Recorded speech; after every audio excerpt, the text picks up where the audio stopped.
မေတ္တာတရားကိုလက်တွေ့ဘဝတွင်ကျင့်သုံးပွားများရာ၌အခက်ခဲဆုံးသောအဆင့်တစ်ခုမှာမိမိအားနာကျင်စေသူများမိမိအပေါ်မကောင်းမွန်စွာဆက်ဆံသူများကိုမေတ္တာပို့သခြင်းပင်ဖြစ်ပါတယ်။မိမိကိုချစ်ခင်သူမိမိအပေါ်ကောင်းမွန်သူများကိုချစ်ခင်မြတ်နိုးရန်မှာတာမန်လူသားတိုင်းလှုပ်ဆောင်နိုင်သောအရာဖြစ်ပြီးလွယ်ကူလာပါတယ်။ထို့သောမိမိ၏နှလုံးသားကိုဒဏ်ရာရစေခဲ့သူများကိုဒေါသကင်းစင်စွာဖြင့်ခွင့်လွှတ်ပြီးမေတ္တာရည်စင်တိုက်ကြွေးနိုင်ရမှာမူကြီးမားသောစိတ်ထက်ခွန်အားနှင့်နှဆိုင်သောတရားအသည့်လိုအပ်လာပါတယ်။ဗုဒ္ဓမြတ်စွာဘုရားရှင်၏တက်တော်ထင်ရှားရှိစဉ်အချိန်ကဖြစ်ရများကိုပြန်လေလာကြည့်လေဘုရားရှင်သည်မိမိ၏သားတော်ရာဟုလာနှင့်မိမိအားအကြိမ်ကြိမ်လှုပ်ကြံထက်ဖြတ်ရန်ကြိုးစားခဲ့သောဒေဝတ္တုအပေါ်တွင်ထားရှိသည့်မေတ္တာတရားမှာတပြေးညီတဲ့လူမျိုးနေသည်ကိုကြီးညိုဖွယ်ရာတွေ့ရှိရမည်ဖြစ်ပါれ။ဤဒီမှာမေတ္တာ၏အမြင့်ဆုံးသောအနှစ်သာရခွဲခြားမှုမရှိသောတန့်စင်သည့်ချစ်ချင်းမေတ္တာပဲဖြစ်ပါれ။လူတဦးတယောက်ကမိမိအားမတရားသဖြင့်ဆွဲလာသောအခါစော်ကားပြောဆိုလာသောအခါကျွန်ုပ်တို့၏ပုထုဇဉ်တဘာဝအရာဒေါသထွက်ခြင်းတွန့်ပြန်လိုခြင်းများချက်ချင်းဖြစ်ပေါ်လာတတ်ပါれ။ထို့အချိန်တွင်ငါဟုသောအတ္တသည်ရှေ့တန်းသို့ရောက်လာပြီးမိမိ၏မှန်ကန်မှုကိုတည်တည်ပြရန်အပြင်းထန်ကြိုးစားတတ်ကြပါれ။ထို့သောဒေါသကိုဒေါသဖြင့်တွန့်ပြန်ခြင်းသည်မိတောက်တစ်ခုကိုစီလောက်ထဲလိုက်တဲ့ကဲ့သို့ပုံမူလောင်ကျွမ်းစေုံမှလွယ်၍မိသည့်ငိမ့်ချမ်းမှုကိုများမပေးစွမ်းနိုင်ပါဗုဒ္ဓဘာသာ၏အမြင်တွင်ဒေါသစိတ်ကိုမွေးမြူထားခြင်းသည်သူတစ်ပါးသေးစေရန်ရည်ရွယ်၍မိမိကိုယ်တိုင်အစိတ်တောက်နေခြင်းနှင့်တူသည်ဟုဆိုထားပါれမိမိကိုနာကျင်စေသူသည်ထိုအချိန်တွင်ပြီးဆုံးသွားပြီဖြစ်တော့လေထိုနာကျင်မှုကိုအဖန်ဖန်တွေးတောပြီးဒေါသထွက်နေခြင်းကသာမိမိကိုမိမိထက်ခါတလဲလဲဓာဖြင့်ထိုးနှက်နေခြင်းဖြစ်ပါれထို့ကြောင့်ခွင့်လွှတ်ခြင်းနဲ့မေတ္တာထားခြင်းသည်သူတစ်ပါးအတွက်လုပ်ပေးခြင်းထက်မိမိကိုမိမိပူလောင်မှုအကျဉ်းတောင်ထဲမှလွတ်မြောက်အောင်ကယ်တင်လိုက်ခြင်းဖြစ်သည်ကိုနားလည်သဘောပေါက်ရန်အလွန်ရည်ကြည်ပါれတစုံတယောက်တည်တဲ့အပေါ်မကောင်းမွန်သောအပြုအမူများကိုပြုလုပ်လာပါကထိုသူကိုမုန်းတီးမိအစားကရုဏာတကြည်ရန်ကြိုးစားကြည့်ပါမိသူတဦးတယောက်များစိတ်ချမ်းသာပျော်ရွှင်နေခြင်းတွင်သူတစ်ပါးကိုဒုက္ခပေးလေမရှိကြပါဘူးသူတစ်ပါးအားနာကျင်အောင်ပြုလုပ်သူများသည်သူတို့ကိုယ်တိုင်၏အတွေးစိတ်နှလုံးတွေမှာမပြေလည်မှုများပူလောင်မှုများအဝေးစားခေါ်မတိမြင်လွဲမှားမှုများနှင့်ကိလေသာအပူမီးများလောင်ကျွမ်းနေသောကြောင့်သာထို့သူပြုမှုနေကြခြင်းဖြစ်ပါれသူတို့၏အပြုမှုသည်သူတို့ခံစားနေရသောအတွင်းစိတ်ဝေဒနာများ၏ကြောင်းပြန်ဟန်မှုတတ်တာဖြစ်ပါれဤကဲ့သို့ရှုမြင်သုံးသပ်နိုင်ပါကသိဉ္ဇဉ်သေးရှိဒေါသအမျက်များသည်အလိုလိုအရေးပြောကျော်သွားသည်ထို့သူအပေါ်တနာကျင်နာစိတ်များအစားထိုးဝင်ရောက်လာပါလိမ့်မည်သူလည်းလောဘဒေါသမောဟအပူမီးတွေကြောင့်ပူလောင်နေရှာလာပဲဒီဆင်းရဲဒုက္ခတွေကနေကင်းဝေးပါစေဟုဖြူစင်သောစိတ်နှလုံးဖြင့်မေတ္တာပို့သလိုက်နိုင်ပါကတင်းဤစိတ်အစဉ်သည်ပြောပြ၍မရနိုင်လောက်ပေါင်းပေါ်ပါလွတ်လောက်သွားမည်ကိုကိုယ်တိုင်လက်တွေ့ခံစားရမည်ဖြစ်ပါတယ်မေတ္တာတရားဤအကျိုးကျေးဇူးသည်မျက်မှောက်ဘဝတွင်ပင်လက်ငင်းခံစားရသောအရာဖြစ်ပါれမေတ္တာပွားများသူသည်ညအိပ်ရာဝင်သောအခါတွင်လည်းဖြူစင်သောစိတ်ဖြင့်အိပ်ဆက်ရဖြင့်အိမ်မက်ဆိုးများမမတ်ပဲချမ်းမြေ့စွာအိပ်ပျော်စေပါれနက်နက်လင်း၍နိုးထလာသောအခါတွင်လည်းကြည်လင်ရွှင်ပြသောစိတ်ဖြင့်နိုးထရဖြင့်တနေ့တာလုံးအလုံးအကွိုင်များအဆင်ပြေချောမွေ့စေပါれထို့အပြင်မေတ္တာတတ်ဂိမ်းအောင်နေသောသူဤမျက်နှာအတွင်ဖြင့်သည်အမြဲကမ်းကြည်လင်အေးမြင်နေပြီးမြင်တွေ့ရသူတိုင်းဤစိတ်ကိုပါငြိမ်းချမ်းမှုကူးဆက်စေပါれစိတ်ပညာရှုထောက်မှကြည်လင်လဲမေတ္တာတရားသည်စိတ်ဖြည်းဖြည်းမှုဟော်မုန်းများကိုလျော့ကျစေပြီးပျော်ရွှင်မှုနှင့်တည်ငြိမ်မှုကိုဖြစ်စေသောဟော်မုန်းများကိုထွက်ရှိစေသောကြောင့်ကိုယ်ချမ်းမှစိတ်ချမ်းသာမှုကိုရရှိစေပါれ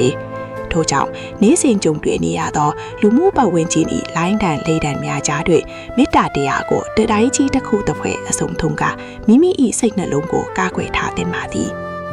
လောကကြီးတွင်အမောင်ထိုးကိုအမောင်ထိုးဖြင့်ဖယ်ရှား၍မရနိုင်ပေအလင်းရောင်ဖြင့်သာဖယ်ရှားနိုင်တဲ့ကဲ့သို့အမုန်းတရားများကိုလည်းအမုန်းတရားဖြင့်မထီရှင်းနိုင်ပေမေတ္တာတရားဖြင့်သာငြိမ်းအေးစေနိုင်ပါတယ်ကျွန်ုပ်တို့ဖြတ်ထားနေရတော့တန်ရာခရီးခလျှောက်တွေတွေးဆုံကြုံကွဲနေရသူအလုံးဒီတစ်ချိန်မဟုတ်တစ်ချိန်တွေဆွေမျိုးသားချင်းများမိတ်ဆွေများဖြစ်ခဲ့ဖူးကြသည်ချင်းသာဖြစ်ပါတယ်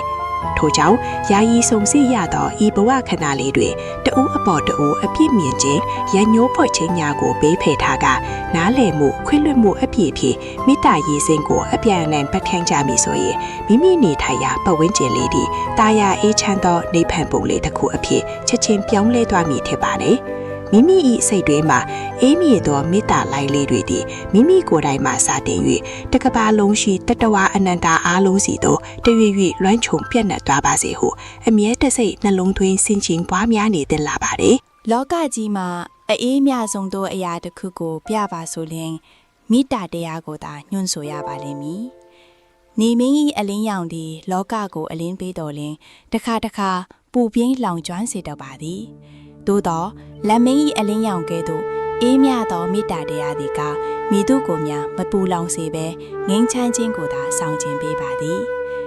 ဗုဒ္ဓမြတ်စွာဘုရားရှင်ဟောကြားတော်မူခဲ့သောတရားတော်များထဲတွင်မေတ္တာတရားသည်လူသားတို့၏စိတ်နှလုံးကိုအနူးညံ့ဆုံးအမြင်မြတ်ဆုံးသောစွမ်းအင်တစ်ခုဖြင့်တည်ရှိနေပါသည်မေတ္တာဖြင့်ကဘာကိုပြောင်းလဲခြင်းဆိုသည်မှာအလွန်ကြီးကျယ်ခမ်းနားလာသောစကားစုတစ်ခုဖြစ်တော်လေအမှန်တကယ်လက်တွေ့ကျင့်သုံးကြည့်လျင်ကျွန်ုပ်တို့၏နေ့စဉ်ဘဝထဲတွင်ပင်ထိုအပြောင်းလဲကိုမျက်မြင်ကိုယ်တွေ့ခံစားရမည်ဖြစ်ပါသည်ကဘာကြီးငြိမ်းချမ်းရေးအတွက်အပြင်ဘက်တွင်တွားရောက်ရှာဖွေနေရမလို့ပဲမိမိတို့၏စိတ်နှလုံးအတွင်း၌သာရှာဖွေရမည်ဖြစ်ပါသည်ကဘာကြီးကိုပြောင်းလဲရန်ဆိုရင်ကျွန်ုပ်တို့သည်မိမိကိုယ်ကိုအရင်ဆုံးပြောင်းလဲရပါမည်မိမိကိုယ်တွင်၌မေတ္တာထက်ခေါင်းပါနေပါကအခြားသူများကိုမိသူများမေတ္တာဝေငှနိုင်မည်မဟုတ်ပါထို့ကြောင့်နနခင်းနေရောင်ကြီးနှင့်အတူနိုးထလာခြင်းတိုင်းမိမိကိုယ်ကိုဥစွာမေတ္တာပို့တာပါနာထီဘေးရန်ကင်းပါစေစိတ်ဆင်းရဲခြင်းကင်းပါစေကိုယ်ဆင်းရဲခြင်းကင်းပါစေကိုယ်စိတ်နှဖျားချမ်းသာစွာဖြင့်မိမိ၏ခန္ဓာဝင်ကိုရက်ဆောင်နိုင်ပါစေဟုသောစိတ်ထားလေးဖြင့်မိမိကိုယ်ကိုနူးညံ့စွာထွေးပွေလိုက်ပါမိမိ၏စိတ်နှလုံးအတွင်း၌အေးမြသောမေတ္တာရည်စိမ်ကိန်းအောင်သွားသောအခါထိုအေးမြမှုသည်မိမိ၏မျက်နှာသွင်းဖြင့်အပြောအဆိုအပြုမှုတို့မှတဆင့်အလိုအရောက်ပေါ်လွင်လာပါလိမ့်မည်မိမိ၏စိတ်အေးချမှုသည်မိမိပတ်ဝန်းကျင်ရှိမိသားစုဝင်များလူဖော်ကွင်းဖဲ့များနှင့်မိတ်ဆွေများစီတို့လေပြင်းကြီးလေးတစ်ခုလိုကူးဆက်သွားစေပါသည်စိတ်တူလွယ်ခြင်းဒေါသထွက်လွယ်ခြင်းများသည်ကိုယ်တွင်းရှိငြိမ်းချမ်းမှုကိုချက်စီယုံတာမကမိမိချစ်ခင်ရသူများကိုပါထိခိုက်စေတတ်ပါသည်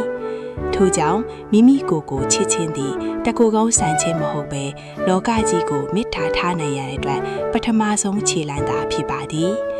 ဗုဒ္ဓမြတ်စွာကနဟိဝေရေနဝေရာနိသမန္တိထကုဒါဇနံဟုဓမ္မပဒါတွင်ဟောကြားတော်မူခဲ့ပါသည်ဤလောက၌ယံကိုယံချင်းတုံ့ပြန်ခြင်းဖြင့်ယံငင်းသည်လိုရမရှိယံကိုမေတ္တာဖြင့်တုံ့ပြန်မှသာလျှင်ယံငင်းနိုင်သည်ဟုသောအဓိပ္ပာယ်ပင်ဖြစ်ပါသည်ယနေ့ခေတ်ကဘာကြီးကိုလေ့လာကြည့်လျင်ဒေါသအမုန်းတရားအတ္တနှင့်ပြိုင်ဆိုင်မှုများဖြင့်ပြည့်နှက်နေသည်ကိုတွေ့မြင်ရပါမည်လူတိုင်းသည်မိမိတို့၏လူအိမ်ဆန္ဒများနောက်သို့ပြေးလိုက်နေကြရင်ပင်ပန်းနှွမ်းနေကြသည်တဦးကိုတဦးနားလည်မှုလဲချော်ခြင်းအပြစ်တင်ခြင်းများကြောင့်ပူလောင်မှုများနေ့စဉ်နှင့်အမျှဖြစ်ပေါ်နေပါသည်ဤကဲ့သို့သောပူလောင်နေသောကဘာကြီးကိုအေးမြစေနိုင်သည့်တခုတည်းသောဆေးစွမ်းကောင်းမှမေတ္တာတရားပင်ဖြစ်ပါသည်သူတစ်ပါးကမိမိအပေါ်နားလည်မှုလွဲ၍အဖြစ်ပြောလာသောအခါဒေါသချင်းတုံ့ပြန်မိအစားသူလဲသူအကြောင်းနဲ့သူအစီမကြည်မှုတွေရှိနေလို့ဒီလိုပြောထွက်သွားတာဖြစ်မှာပါလေဟုတ်တွေးတော့ကခွင့်လွတ်ပေးလိုက်ခြင်းသည်မေတ္တာ၏အစွမ်းတည်းပင်ဖြစ်ပါသည်တေးခံခြင်းနဲ့ခွင့်လွတ်ခြင်းသည်အားနည်းသူတို့၏လက္ခဏာမဟုတ်ပေစိတ်ထက်ခိုင်မာပြီးမေတ္တာတရားကြီးမားသူတို့၏အစီမြင့်မာသောအကျင့်တရားဖြစ်ပါသည်နေ့စဉ်ဘဝမှာကြုံတွေ့နေရတဲ့အခက်အခဲတွေစိတ်ဖိစီးမှုတွေကြားထဲမှာမေတ္တာတရားကိုလက်ကင်ထားဖို့ဆိုလားတစ်ခါခက်ခဲကောင်းခက်ခဲနိုင်ပါသည်လမ်းမှာကားကြလို့စိတ်တူရတာလုပ်ငန်းခွင်မှာအစီမပြေမှုတွေကြုံရတာလူမှုဆက်ဆံရေးမှာသဘောထားကွဲလွဲတာတွေဟာကျွန်ုပ်တို့ရဲ့စိတ်ကိုပူလောင်စေတဲ့အကြောင်းရင်းတွေဖြစ်ပါသည်ဒါပေမဲ့ဒီလိုအခြေမျိုးမှာပဲမေတ္တာတရားရဲ့စွမ်းအားကိုပိုပြီးလိုအပ်တာဖြစ်ပါသည်စိတ်တို့စရာကြုံလာတိုင်းအသက်ကိုပြင်းပြင်းရှူသွင်းဒီအရာတွေဟာယာယီပါပဲငါရဲ့စိတ်အေးချမ်းမှုကိုအပြည့်စီမခံဘူးလို့ကိုတတိပေးပါတစ်ဖက်လူရဲ့နေရာကနေဝင်ကြည့်ပေးတတ်တဲ့ကိုချင်းစာတရားသည်မေတ္တာတရားရဲ့အခြေခံအုတ်မြစ်ဖြစ်ပါသည် လူတိုင်းဟာသူတို့ရဲ့ဘဝခရီးလမ်းမှာကိုစီအပူမီးတွေရုန်းကန်ရမှုတွေနဲ့ဖြတ်တန်းနေကြတာကိုနားလည်ပေးလိုက်တဲ့အခါဒေါသဆိုတဲ့မီးတောက်ဟာအလိုလိုငီးအေးသွားပါလိမ့်မည်မိသားတရားရဲ့စွမ်းအင်ဒီရေကန်ကျဲကြီးတစ်ခုအတွင်းသို့ခဲလုံးလေးတစ်ခုပြစ်ချလိုက်တဲ့ကဲ့သို့ဖြစ်ပါသည်ကြားလာတော့ခဲလုံးလေးကြောင့်ဖြစ်ပေါ်လာသည့်ရေလိုင်းလေးတွေဟာတဖြည်းဖြည်းကျဲပြန့်သွားကရေကန်ဤဟိုဘက်ကန်ဆက်အထိရိုက်ခတ်သွားတတ်ပါသည်ထိုနည်းတူစွာပင်ကျွန်ုပ်တို့ဤစိတ်တွင်းမှဖြူစင်စွာပေါ်ထွက်လာသောမေတ္တာဓာတ်သည်အနီးအနားရှိပတ်ဝန်းကျင်မှာဆင်းတမျိုးနယ်လုံးတနိုင်ငံလုံးနဲ့တကဘာလုံးစီတို့တဖြည်းဖြည်းပြန့်နှံ့သွားနိုင်ပါသည်မိမိနဲ့ရင်းနှီးသူများသာမကမိမိအားမလိုမုန်းထားသူများမြင်အပ်မမြင်အပ်စွာတတဝါများအားလုံးအပေါ်တွင်ပါခွဲခြားမှုမရှိဘဲတန်တူညီမျှထားရှိသောအပမညမေတ္တာမျိုးကိုပွားများနိုင်လျင်ကထိုသူဤစိတ်သည်အမြဲတမ်းငြိမ်းချမ်းနေမည်ဖြစ်ပါသည်မေတ္တာပို့ရာတွင်ပါဆက်မှရွတ်ဆိုနေုံတတ်မဟုတ်ပဲယင်ထဲမှအမှန်တကယ်လှိုက်လဲစန္ဒဖြူရန်အလွန်အရေးကြီးပါသည်တဆုံတယောက်ကိုတွေးဆုံတိုင်းသူဘေးရန်ကင်းပါစေစိတ်ချမ်းသာပါစေဟုစိတ်ထဲမှာတိတ်တဆိတ်ဆူတောင်းပေးခြင်းတင်လင်လောကကြီးကိုမေတ္တာလိုက်များချမ်းချမ်းနေခြင်းဖြစ်ပါသည်လောကတန်တရားရှိပါနှင့်ရင်ဆိုင်ရသောအခါလာဖြတ်ခြင်းလာမဲ့ခြင်းချီးမွမ်းခံရခြင်းကဲလဲခံရခြင်းအစရှိသောသည်လူတိုင်းကြုံတွေ့ရမည်တဘာဝတရားများဖြစ်ပါသည်ထို့သူကြုံတွေ့ရခြင်းတွင်စိတ်ထက်ကြဆင်းခြင်းသို့မဟုတ်မာနထောင်လွှားခြင်းများမဖြစ်ပေါ်စေရန်မေတ္တာတရားကအကောင်းဆုံးထိန်းချောင်းပေးပါသည်မေတ္တာတရားလက်ကင်ရှိသူသည်သူတစ်ပါးဤအောင်မြင်မှုကိုဝမ်းမြောက်ဝမ်းသာမှုဒီတာကွာနိုင်တဲ့ကဲ့သို့သူတစ်ပါးဤဆင်းရဲဒုက္ခကိုမြင်လင်လဲကရုဏာတတ်နိုင်ပါသည်ထို့ကြောင့်မေတ္တာဖြင့်ကဘာကိုပြောင်းလဲခြင်းဆိုသည်မှာလက်နက်ခဲယမ်းများဖြင့်အောင်နိုင်ခြင်းအာနာဖြင့်စိုးမှုခြင်းမဟုတ်ပဲနူးညံ့သိမ်မွေ့သောစိတ်ထားဖြင့်လူသားစု၏နှလုံးသားကိုသိမ့်ပိတ်ခြင်းပင်ဖြစ်ပါသည်မုံတီးမှုတွေကိုမေတ္တာဖြင့်အနိုင်ယူသောအခါရရှိလာသောအောင်ပွဲသည်မိသူကိုမြမနာခြင်းစေပဲအားလုံးကိုငြိမ်းချမ်းစေပါသည်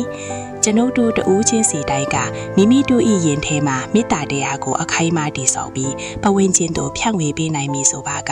ဤကဘာကြီးသည်တဖြည်းဖြည်းနှင့်ပုံမိုးလှပါပြီးအေးချမ်းသာရသောမိတေးနေထိုင်ခြင်းစရာကောက်တော်နေရာတစ်ခုဖြစ်လာမိမှာအမှန်တကယ်ပင်ဖြစ်ပါသည်မေတ္တာဤအလင်းရောင်ဖြင့်မိမိဘဝကိုတည်ဆောက်ရင်းကဘာကြီးကိုပါငြိမ်းချမ်းအောင်ဖန်တီးတည်ဆောက်နိုင်ကြပါစေ